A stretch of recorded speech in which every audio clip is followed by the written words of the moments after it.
But once local governments became part of the fiscal transfer system, people who had power cornered so much, every village they had became a local government. Now we have 774 local governments in our country. A bulk of it belongs to a part of the country, but that part of the country has gotten poorer steadily. Hello, yo. Please, there is this video that I just come across on Facebook and I decided to share with you. I'll play the video right now so that you can watch and tell us your opinion on the comment section. Because I'm this kind of person. I don't talk about politics. I don't talk about religion. But I love the voice of the great. And I love political voices too. Most especially if you're making sense. As long as you're teachable, you're my friend. Yeah, so Prof Pat Utomi just said something right now.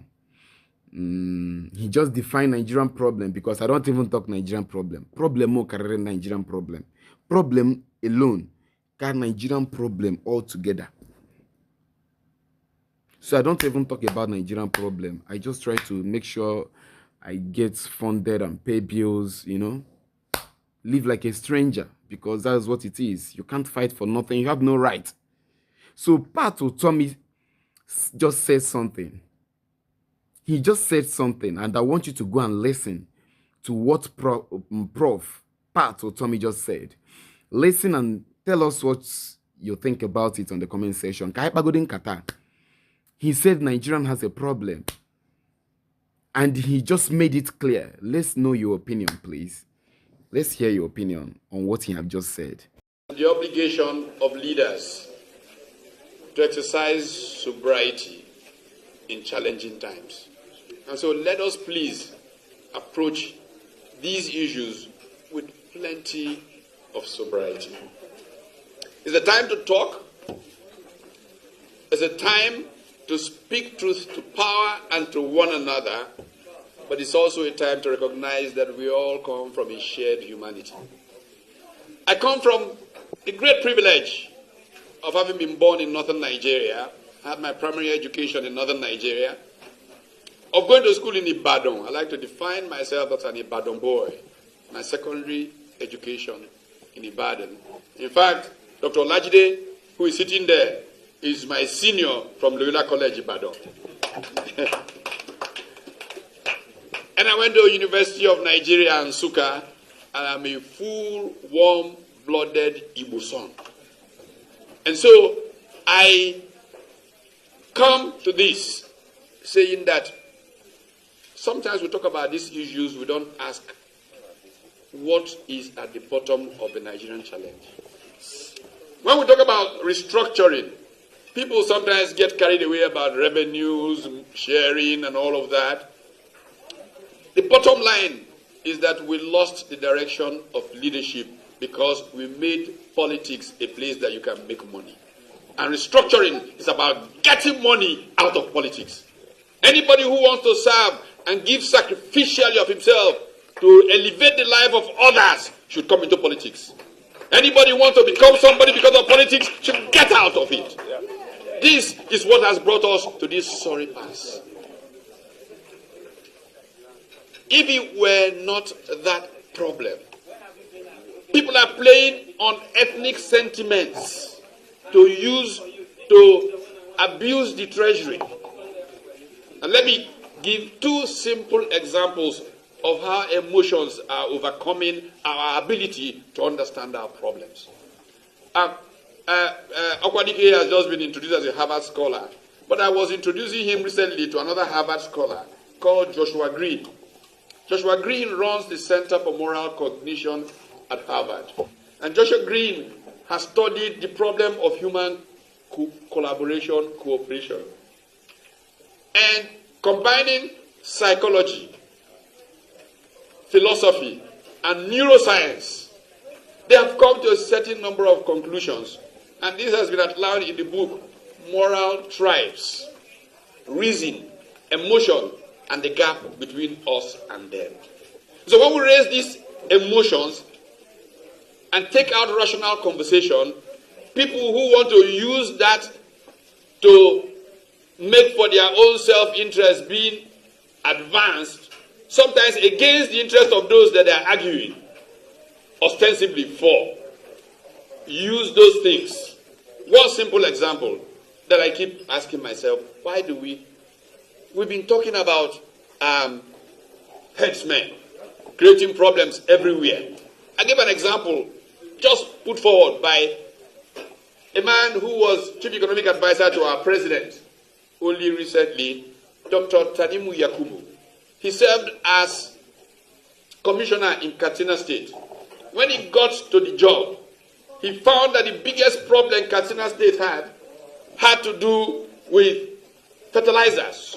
Fertilizers were sucking life out of the budget of Katsina State. So he set up a little study, commissioned consultants. Farmers, what's your biggest problem? Fertilizers came to 13 in the listing. Number 1 was desert encroachment.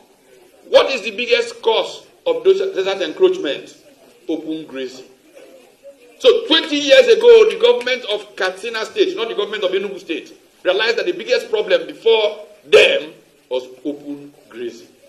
But today, people are emotionally using it to curry whatever political power they want for their self-interest, arguing against the interest of the people they are purportedly trying to reject. I have made this argument again on the subject of what makes people angry about restructuring, which is revenue allocation. I don't have the time to go into local governments, how they were twice as many, two times as many in the south as they were in the north in the 60s. But once local governments became part of the fiscal transfer system, people who had power cornered so much, every village they had became a local government. Now we have 774 local governments in our country. A bulk of it belongs to a part of the country, but that part of the country has gotten poorer steadily. It proves a point that economists have studied for years. If you want, you can go and read Thomas Sowell's book on politics, wealth, and power. Revenues do not make rich. What makes rich is production. And because these people are arguing to put some revenue money in their own personal pockets, they have made a very productive part of the country poorer. This is why we must move to rational public conversation rather than emotions, which is the tragedy of the Nigerian condition. We must turn to people of intellect and knowledge to provide leadership to a country. China was flat on its belly. Nigeria's GDP per capita was twice that of China when a man called Deng Xiaoping emerged as leader of that country. If you read his speech in December of 1978 to the people of China, so we must enthrone knowledge as the reason for making progress. Our party must put people of knowledge to lead us forward. So, unfortunately for Nigeria, the Nigerian political class has actually very sadly made knowledge seem like a bad thing. Now grammar will go chop, now theory, and our country has continued to decline because we insult knowledge. When we say that leadership is the problem of Nigeria, every speaker has said so, and there's no question about that. What is leadership? The great guru of this subject, the now late Stephen R. Covey, I've had the privilege of sharing the podium with him, says that there are two dimensions that are fundamental to leadership: knowledge and a sense of service. People who have knowledge and can sacrificially give of themselves for the advance of the common good of all, in the hope that their name will thrive in immortality, are the people who should lead. And our failure to do that in our country is what has reduced us. We must do that with fairness in mind, with equity in mind. Inclusion is fundamental to progress in any society. And I'll round up in a second. Inclusion. Look at us here today. How many young people are there in this hall? And yet, 70% of our population are under the age of 35. But how many are they here? The same thing with everything. In 1948, an American called Thomas Kingsley wrote a book on representative bureaucracy and became the basis for affirmative action. No society that excludes from positions of play a group of its people can hope to have sustainable effectiveness in advance of that nation. This is why the best person must be chosen. The person that feels and knows the country well must be chosen, but that person has to be inclusive of any group of people who have been excluded. That's the way that you make progress in the country.